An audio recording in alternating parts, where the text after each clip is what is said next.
تو وہ تو دھاندلی کے کئی اور موڈز ہیں. یعنی جو پری پول دھاندلی ہے، جب حکومت اپنا اثر و رسوخ استعمال کر کے آپ کی پولیٹیکل پارٹیز کو سرکموینٹ کرتی ہے، آپ کے لوگوں کی لائلٹیز ون اوور کرتی ہے، جہاں پر حکومت بے دریغ فنڈز کا استعمال کر کے پولنگ کا بیلنس ڈسٹرب کرتی ہے، جہاں پر لوگوں کی اپنا ووٹرز کو آپ پبلک پلیجز دیتے ہیں، کمٹمنٹس دیتے ہیں، بڑے پیسے لگانے کے وعدے کرتے ہیں، نوکریاں دینے کے وعدے کرتے ہیں، تو یہ ساری چیزیں پری پول ریگنگ میں آتی ہیں. اس کو تو ای وی ایم کنٹرول نہیں کر سکتی.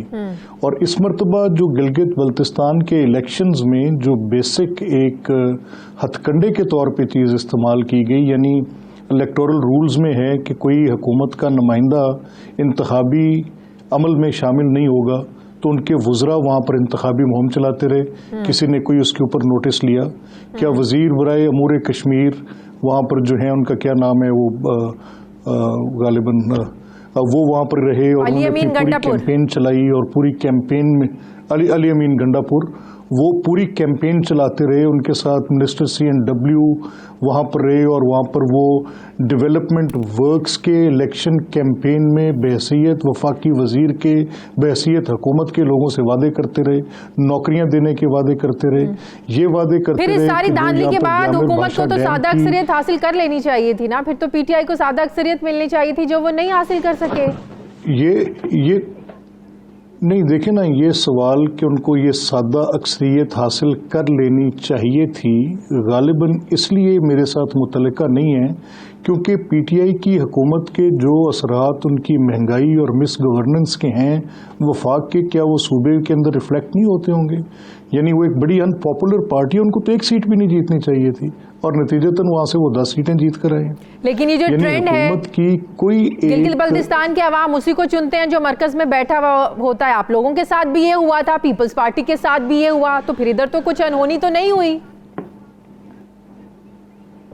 نہیں، دیکھیں، ہسٹوریکل ایویڈنس تو یہی سجیسٹ کرتا ہے جو آپ کہہ رہی ہیں، اس میں کوئی کلام نہیں ہے کہ کیونکہ یہ جو بھی لیٹلی ہم نے جو بھی لیجسلیٹو کچھ ریفارمز بھی کیے تھے 2018 میں جو پاکستان میں ہوئے، اس میں بھی وفاقی حکومت کا بہت بڑا ایک انتظامی اور سیاسی عمل دخل گلگت بلتستان کی حد تک بہت واضح ہے. بہت بڑے فٹ پرنٹس ہیں وہاں، جہاں پر باقی جو ہمارے ملک کے حصوں میں ایک پروونشل اٹانومی کے نام پر جو لوگوں کے پاس اپنے اختیار ہیں، گلگت بلتستان میں بھی وہ میسر نہیں ہے کیونکہ جو بھی ہم نے لیٹلی ریفارمز کیے ہیں وہ بھی بہت حد تک فیڈرل گورنمنٹ کا ایک بڑا کنٹرول پرووائڈ کرتی ہے وہاں پہ.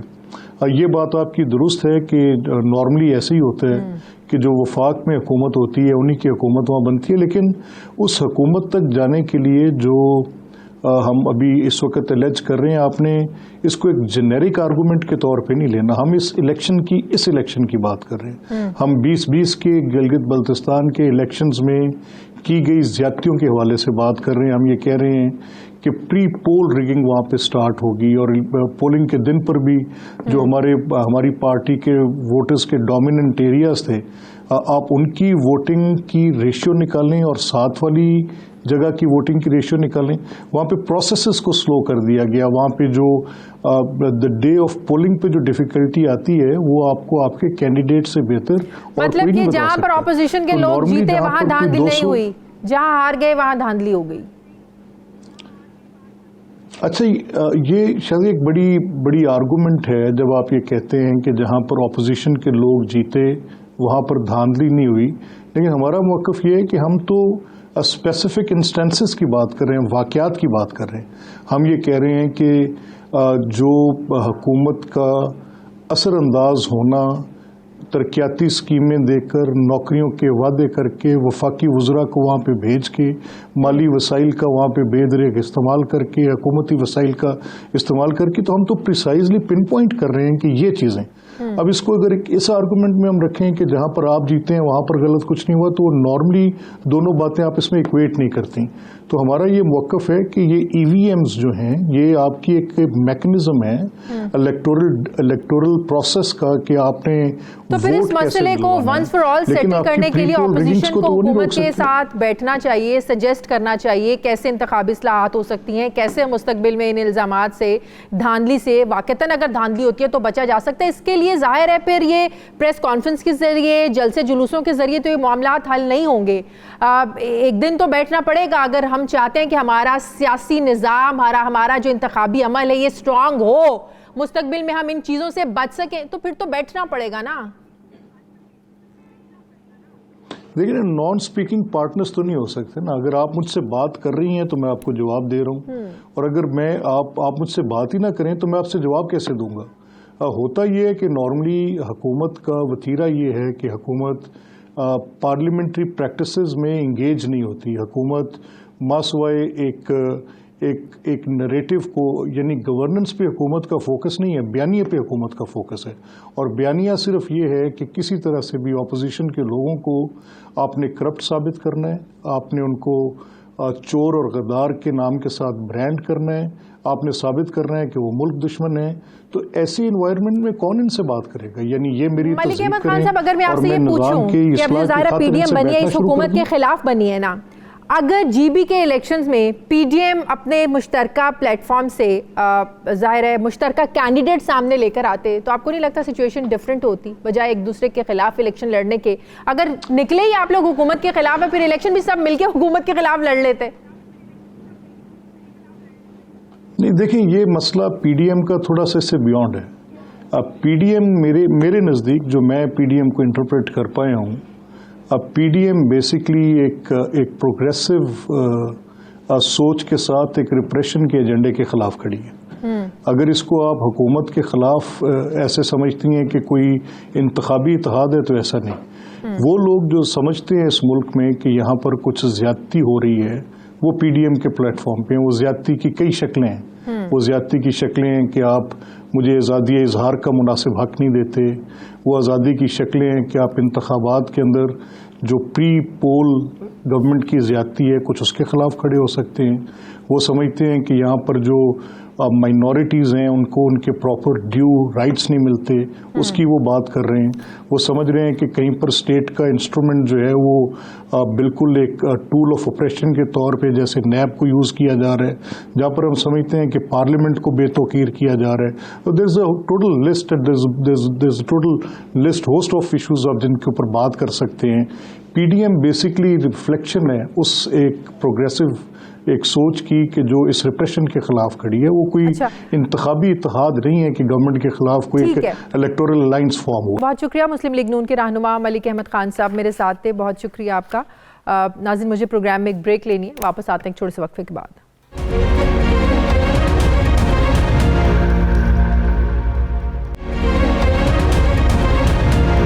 بریک کے بعد ایک بار پھر سے آپ کو خوش آمدید کہتے ہیں. وزیر مملکت برائے پارلیمان امور علی محمد خان صاحب نے مجھے جوائن کیا. السلام علیکم. بہت بہت شکریہ علی محمد خان صاحب آپ کا. علی محمد خان صاحب, وزیر اعظم نے آج انتخابی اصلاحات کو لے کر بڑی ڈیٹیل میں بات کی اور بڑا زبردست سسٹم لانے کی انہوں نے بات کی, لیکن سوال پھر وہیں آ کر رکتا ہے کہ اپوزیشن کے تعاون کے بغیر تو کچھ ممکن ہو نہیں سکتا.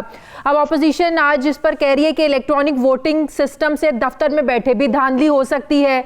جنہوں نے دھاندلی کرنی ہے وہ الیکٹرانک ووٹنگ کا توڑ بھی جو ہے وہ نکال لیں گے. تو اپوزیشن تو کہیں بھی بیٹھنے کو, کچھ بھی سننے کو, کہیں بھی ساتھ دینے کو تیار نہیں ہے. جلسے جلوس وہ کرنا چاہتے ہیں, انتخابی اصلاحات میں آپ لوگوں کا ساتھ وہ دینا نہیں چاہتے ہیں. تو کیسے پھر حکومت کے لیے سب کچھ پاسبل ہو سکے گا؟ بسم اللہ الرحمن الرحیم. اللہم صلی وسلم وبارک علی سیدنا محمد رسول اللہ خاتم النبیین صلی اللہ علیہ وآلہ وصحبہ وسلم. بہت شکریہ. انتخابی اصلاحات وقت کی اہم ضرورت ہے. پاکستان نے اگر آگے بڑھنا ہے ڈیموکریٹک سسٹم کے ذریعے تو اس سسٹم کو ہم نے مضبوط کرنا ہوگا.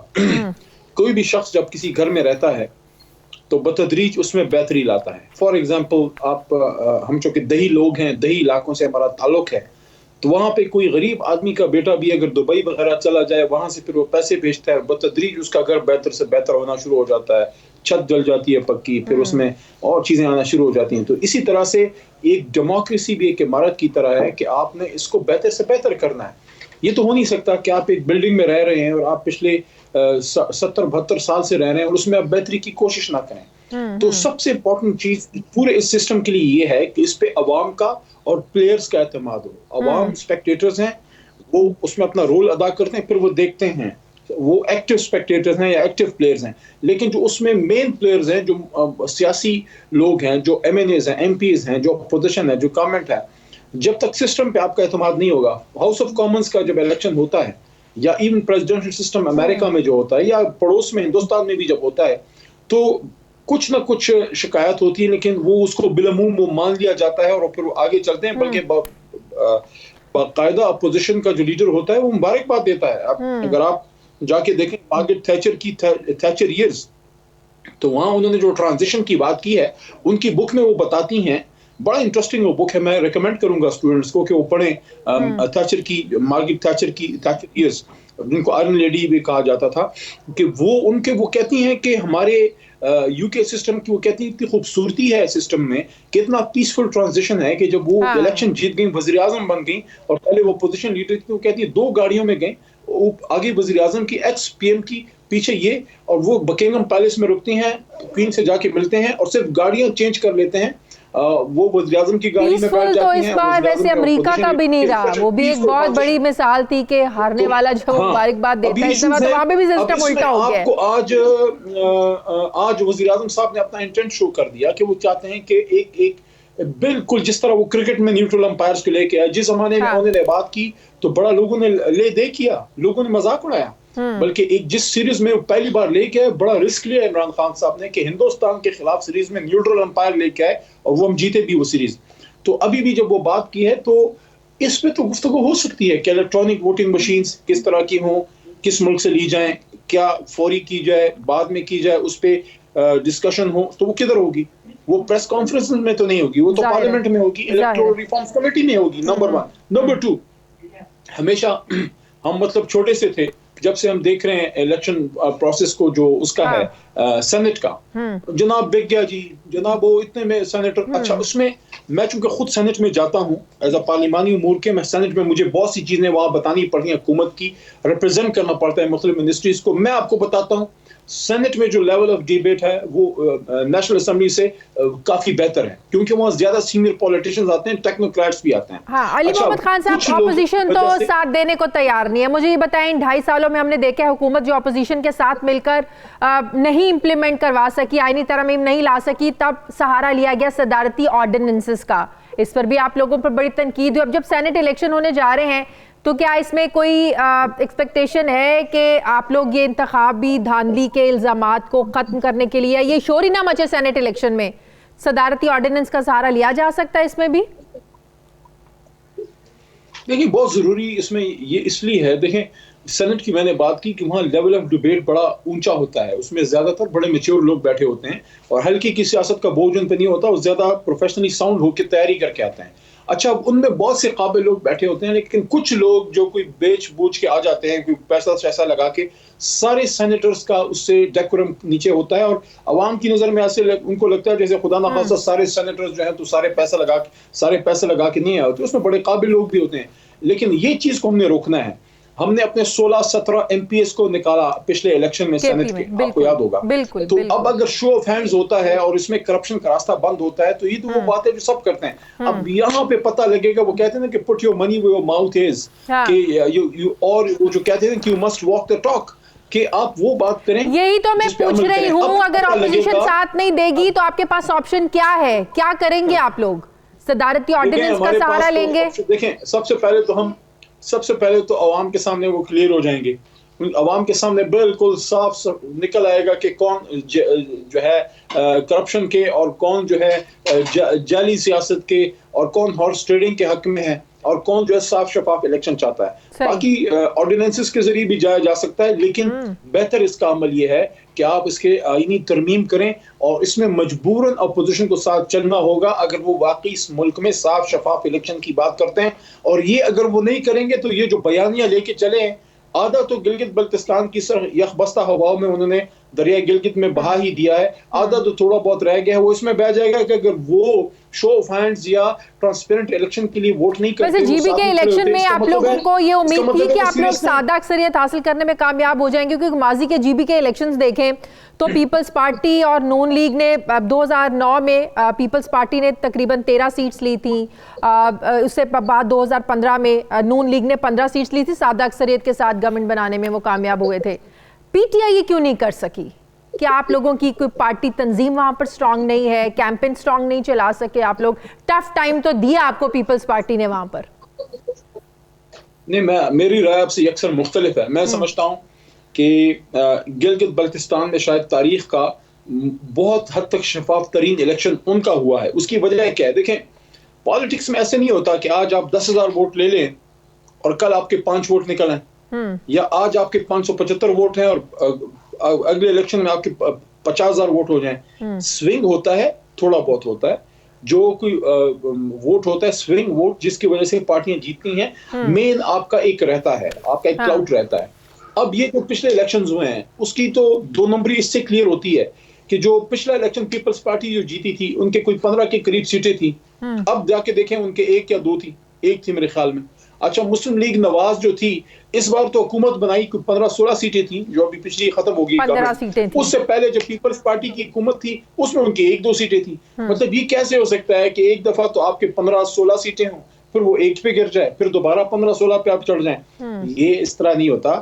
اس بار جتنی متناسب لوگوں کی نمائندگی تھی, اللہ کے کرم سے سب کو اپنا اپنا حصہ بقدر جسہ ملا ہے. ایک فری اینڈ فیئر الیکشن ہوا ہے, اور جو الیکشن سے پہلے پری پول جتنی بھی ہوئی تھی اسیسمنٹس اس کے مطابق ہوا ہے. بہت شکریہ وزیر برائے پارلیمانی امور علی محمد خان صاحب میرے ساتھ ہیں.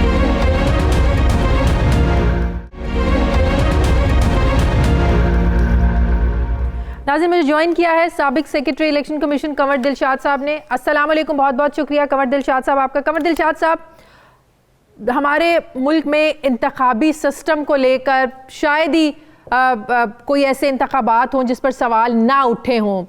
آپ کو بھی پتہ ہے کبھی آر او کا الیکشن 2013 میں تو آر او کا الیکشنز کہا گیا, پھر یہ کہا 2018 میں آر ٹی ایس سسٹم پر سوالات اٹھائے گئے, پھر یہ بحث چھڑ جاتی ہے پولنگ سٹیشن پر فوج کو اس میں انوالو اس پروسیس میں کرنا ہے نہیں کرنا ہے. ہم تو ان سب چیزوں سے باہر نکل ہی نہیں پائے ہیں. لیکن وزیر اعظم صاحب نے جو آج باتیں کی ہیں انتخابی اصلاحات کو لے کر, الیکٹرانک ووٹنگ ہونی چاہیے, پھر سینٹ الیکشنز کو لے کر انہوں نے کہا شو آف ہینڈز کا طریقہ کار اپنانے کی ضرورت ہے. لیکن پھر اس سے بڑا سوال یہ کہ اپوزیشن کی تعاون کے بغیر یہ سب ہو نہیں سکتا. تو اس کا کوئی دوسرا راستہ آپ کے نزدیک کیا ہے؟ وزیر اعظم نے جو آج یہ ساری تجاویز دی ہیں, کتنا پاسبل ہے اس کو امپلیمنٹ کرنا اپنے سسٹم میں؟ اس کا سب سے اچھا اور پارلیمانی سسٹم یہ تھا کہ پرائم منسٹر پاکستان کو قومی اسمبلی کے اجلاس میں اپنا پوائنٹ آف ویو, اپنا موقف پیش کرنا چاہیے تھا, اور وہاں وہ اپوزیشن سے ریکویسٹ کرتے کہ یہ ایک نیشنل انٹرسٹ اور پبلک انٹرسٹ اور پاکستان کے انٹرسٹ میں ہم یہ اصلاحات لانا چاہتے ہیں. یہ وہی اصلاحات ہیں جو اپوزیشن تقریباً 6-7 سال سے مسلسل کہہ رہی ہے کہ پاکستان میں الیکٹرانک ووٹنگ مشین کے ذریعے آئندہ انتخابات کروائے جائیں. تو یہ تمام اپوزیشن کا متفقہ فیصلہ تھا. سول سوسائٹی, تمام ادارے بار بار مطالبہ کر رہے تھے. یہ ایون کہ آصف الجرداری جیسے شخص تھے, انہوں نے بھی یہ بار بار کہا. تو پھر کوئی کیوں نہیں کر سکا؟ پیپلز پارٹی بھی 5 سال رہی, نون لیگ 5 سال رہی, پھر یہ لوگ کیوں نہیں کر سکے؟ یہ ان کے اندر تھوڑا سا میلافائڈ بھی سسٹم تھا. دوسرا بظاہر ہے کہ یہ سنہری موقع تھا نواز شریف صاحب کے لیے کہ وہ اپنے دور میں ان کے پاس 2/3 میجارٹی بھی تھی کہ وہ اس سسٹم کو اپنا لیتے. آپ حیران ہوں گے کہ اس وقت کے چیف الیکشن کمشنر سردار رضا صاحب نے 3-4 خطوط اس وقت کے پرائم منسٹر کو بار بار لکھے کہ آپ الیکٹرانک ووٹنگ مشین کے لیے آئین میں ترمیم کر لیں. آئین میں ترمیم کیے بغیر الیکٹرانک ووٹنگ مشین کا سسٹم نہیں نافذ کیا جا سکتا, کیونکہ یہ ایک بنیادی مسئلہ ہے کہ اس میں لکھا جائے گا کہ الیکٹرانک ووٹنگ مشین، لیکن آپ حیران ہوں گے کہ اس وقت کے پرائم منسٹر نے اس پر کوئی دھیان نہیں دیا، یہاں تک کہ جب اسحاق ڈار صاحب کی سربراہی میں انتخابی اصلاحات کمیٹی بنی تو الیکشن کمیشن پاکستان کے سیکرٹری بابر فتح یعقوب نے چیف الیکشن کمیشن کی طرف سے یہ باقاعدہ بار بار کہا کہ آپ اس پر قانون سازی کر لیں، لیکن انہوں نے اتنی مہربانی کی کہ الیکشن ایکٹ 2017 میں ایک شک شامل کر دی کہ آئندہ انتخابات کے لیے الیکٹرانک ووٹنگ مشین کے لیے الیکشن کمیشن پاکستان اپنی پیش رفت کرے۔ تو ظاہر ہے کہ یہ تمام بال جو تھی وہ الیکشن کمیشن نے ڈال دی۔ الیکٹرانک ووٹنگ اب جو موجودہ اگر ہو 2 جاتا ہے سال اس گزر کے گئے، بعد بھی کتنے چانسز رہتے ہیں کہ دھاندلی ہو سکے؟ آج اپوزیشن اس پر سوال اٹھا رہی ہے کہ اس سے تو دفتر میں بیٹھے بھی جو ہے نا وہ اس سسٹم کے ذریعے، الیکٹرانک ووٹنگ سسٹم کے ذریعے دھاندلی ہو سکتے ہیں۔ جس کے پاس سسٹم کوڈ اور ہیکنگ کی صلاحیت ہوگی وہ تو کھیلے گا، کھل کر کھیلے گا۔ تو اپوزیشن کے تو اس پر بھی تحفظات جو ہے نا وہ ختم نہیں ہو رہے ہیں، تو پھر آسمان سے تو کون سا طریقہ ایسا لے کے آئے؟ یہ بات یہی اپوزیشن اپنے آج سے 4-5 سال پہلے، ابھی چند مہینوں پہلے بھی انہوں نے ہر اپنے جلسے میں یہ کہا کہ الیکٹرانک ووٹنگ مشین کے ذریعے انتخابات کروائے جائیں۔ اب یہ بغض معاویہ میں یا مخالفت برائے مخالفت میں اگر وہ اعتراض کر رہی ہیں تو ہمیں انڈیا کی مثال سامنے رکھے۔ انڈیا میں جو ہے ابھی 1984 سے لے کر یہ 2008 ابھی انتخابات ہوئے 2018 تک، ان میں تمام یہ الیکٹرانک ووٹنگ مشین ہے۔ اس میں ہے خامی، اس میں تھوڑا سا فلاح ہے جو کہ اس کے بارے میں، لیکن وہ الیکشن کمیشن پاکستان نے وہ دور کر دیا۔ الیکشن کمیشن پاکستان نے انڈیا سے بہتر الیکٹرل مشین تیار کروائی۔ انڈین الیکٹرل مشین کے اندر آپ کا پیپر لیس ہے، وہاں پیپر نہیں آتا۔ الیکشن کمیشن نے جو آزمائشی طور پر انتخابی جو تیار کی اپنی مشینیں الیکٹرل ووٹنگ مشین کی، اس میں انہوں نے پیپر ڈال دیا۔ وہ اس طرح پیپر باہر آئے گا جیسے اے ٹی ایم کارڈ میں آپ کے ساتھ ایک چٹ آ جاتی ہے، آپ کا اکاؤنٹ نمبر نہیں آتا اس میں، لیکن چٹ آ جاتی ہے کہ بھئی ہم نے آپ کا اتنا کیش دے دیا، تو وہ اس کا آ جائے گا کہ اس کا ووٹ کاسٹ ہو گیا۔ تو الیکشن کمیشن کا تیار کردہ مشینی نظام بہتر ہے انڈیا سے، اس میں آپ اور امپروو کر لیں۔ ابھی 2 سال ہیں ابھی، تو اس میں اعتراض کرنے کی گنجائش نہیں۔ اگر یہ الیکٹرانک ووٹنگ مشین پر بھی اعتراض کریں گے تو پھر تو کوئی پاکستان میں انتخابات کرانے کا کوئی سسٹم نہیں رہا۔ پھر تو یہ ہمیشہ سوالات اٹھتے رہیں گے۔ اچھا، سینٹ کے انتخابات میں جو ہمیشہ ہارس ٹریڈنگ کے الزامات لگتے ہیں، آپ سمجھتے ہیں اس پر جو آج پرائم منسٹر نے بات کی شو آف ہینڈز کے ذریعے، اس سے بہتر کوئی طریقہ نہیں ہو سکتا؟ اور اگر اپوزیشن اس میں ساتھ نہیں دیتی حکومت کا آئینی ترمیم کے ذریعے، اس پر صدارتی آرڈیننس کے ذریعے حکومت امپلیمنٹ کروا سکتی ہے کیا؟ یہ صدارتی آرڈیننس کس بس کی بات نہیں ہے، یہ آئین میں ترمیم ہے۔ اس میں آرٹیکل 226 میں ترمیم کرنی پڑے گی۔ جیسے الیکٹرانک ووٹنگ مشین کے لیے آرٹیکل 218، 219 اور 254 میں ترمیم کرنی پڑے گی، اسی طرح یہ سینٹ کے الیکشن کے لیے آرٹیکل 226 میں ترمیم کرنی پڑے گی۔ آرڈیننس سے بات نہیں، ایکٹ نہیں ہے یہ تو آئین میں لکھا ہوا نا کہ بھی سینٹ کا الیکشن سیکرٹ بائی بیلٹ، تو وہاں اس کو ترمیم کرنے پڑے گا بھی شو آف ہینڈ۔ لیکن ہم یہ چاہتے ہیں کہ ابھی انہوں نے بھی 2 سال ضائع کر دیے، جب اچھے وقتوں میں یہ اپنا لے آتے۔ اب یہ شو آف ہینڈ کی بجائے یہ بھی ایک مذاق ہی ہے شو آف ہینڈ کرنا۔ اس کے لیے بہتر طریقہ یہ ہے کہ ابھی بھی 2 سال ہے کہ آپ اس کو سینٹ کے الیکشن براہ راست کروا دیں۔ جیسے امریکہ کی 50 ریاستوں میں جو سینٹ کے الیکشن ہوتے ہیں وہ براہ راست ہے، انڈونیشیا میں، ملائیشیا میں، یہاں تک کہ میں نے خود دیکھا ہے کہ میں انڈونیشیا میں بھی اور تھائی لینڈ میں بھی پیورٹی اور زیادہ وہ شفافیت آ جائے گی، کوئی وہ راستہ ہی نہیں رہے گا کہ دھاندلی ہو سکے یا ہارس ٹریڈ ووٹ بیچ سکیں۔ 10-10 20-20 کروڑ کا ایک ووٹ بکتا ہے۔ تو نہیں درست ہے، ہم اس پہ ایگری کرتے ہیں کہ شو آف ہینڈ کروا لیں یا ڈویژن کروا لیں۔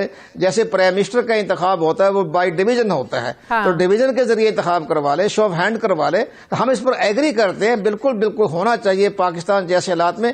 آپ حیران ہوں گے کہ 2018 کے سینٹ کے الیکشن میں فاٹا سے ایک آدمی نے 80 کروڑ روپے کا بیلٹ پیپر خریدا تھا، 80 کروڑ روپے کا۔ تمام اخبارات میں آیا، آپ نے بھی دیکھا۔ بلوچستان میں 20 سے 25 کروڑ ہے، اسی طرح پنجاب میں 5-7 کروڑ ہے، صوبہ سندھ میں بھی 15 سے 20 کروڑ روپے کا ہے۔ تو یہ سارے معاملات سے یہ ہارس ٹریڈنگ ختم ہو جائے گی۔ اس کو شو آف ہینڈ کر لیں یا ڈویژن کر لیں تو یہ ایک اچھی تجویز ہے۔ اس پہ ہمیں اپوزیشن کو بھی اس پہ ایگری کرنا چاہیے۔ بہت شکریہ سابق الیکشن کمیشن کنور دلشاد صاحب میرے ساتھ تھے۔ مجھے پروگرام میں ناظرین ایک بریک لینی ہے، واپس آتے ہیں ایک چھوٹے سے وقفے کے بعد۔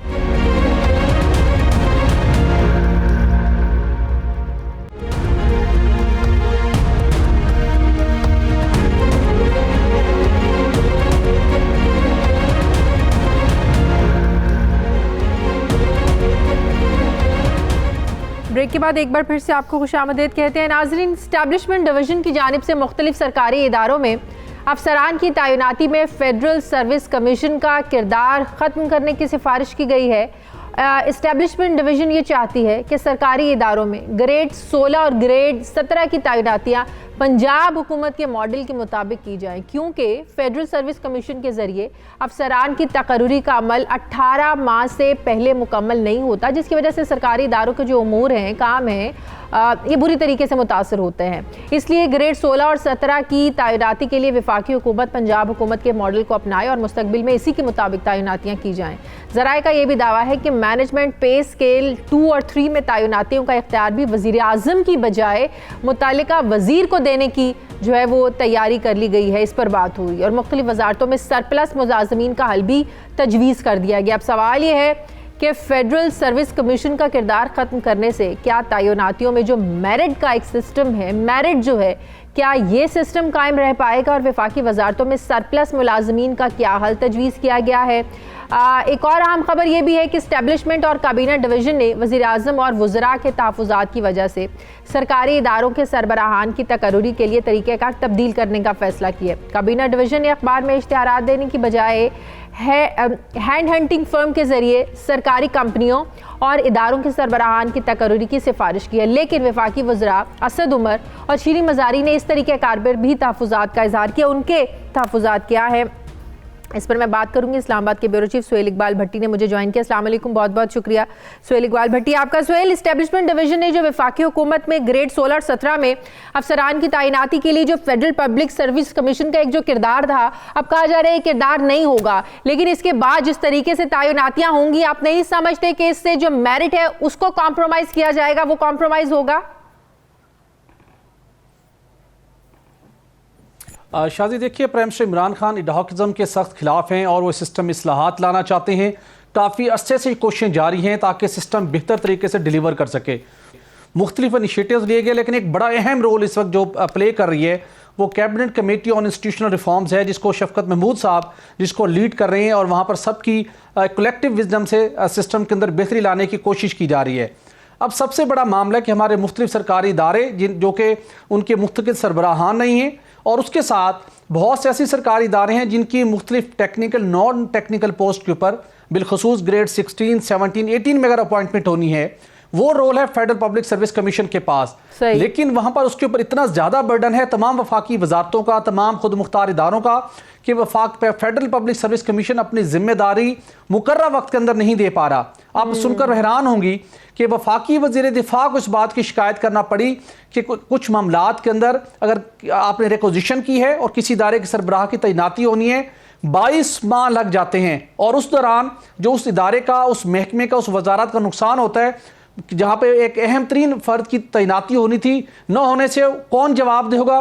کوئی اس کا جواب دینے کو تیار نہیں ہے. یہ تو ایک الگ معاملہ ہے, لیکن اگر آپ تعیناتیوں کا اختیار متعلقہ وزیر کو دے دیا جائے گا, اس وزارت سے متعلق اگر آپ نے کوئی تعیناتی کرنی ہے متعلقہ وزیر کو اختیار دے گا, تو سوال تو یہی ہے کہ میرٹ کو کون یقینی بنائے گا, میرٹ اور شفافیت کو یقینی کون بنائے گا؟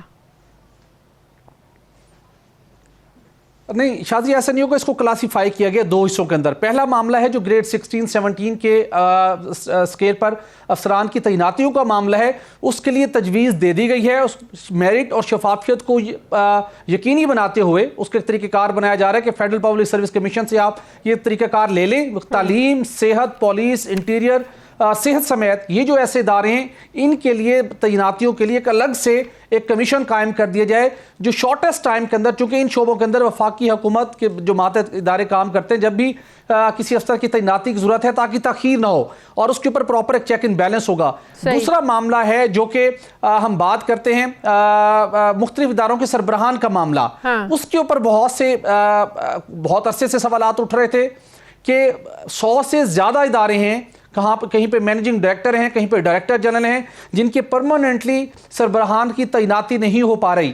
پرائم منسٹر ہر 1 سے 2 ماہ بعد کابینہ کے اجلاس کے اندر رپورٹ طلب کرتے ہیں اور ہدایت کر دیتے ہیں کہ فوری طور کے اوپر ان ویکنٹ پوسٹ کو فل کیا جائے.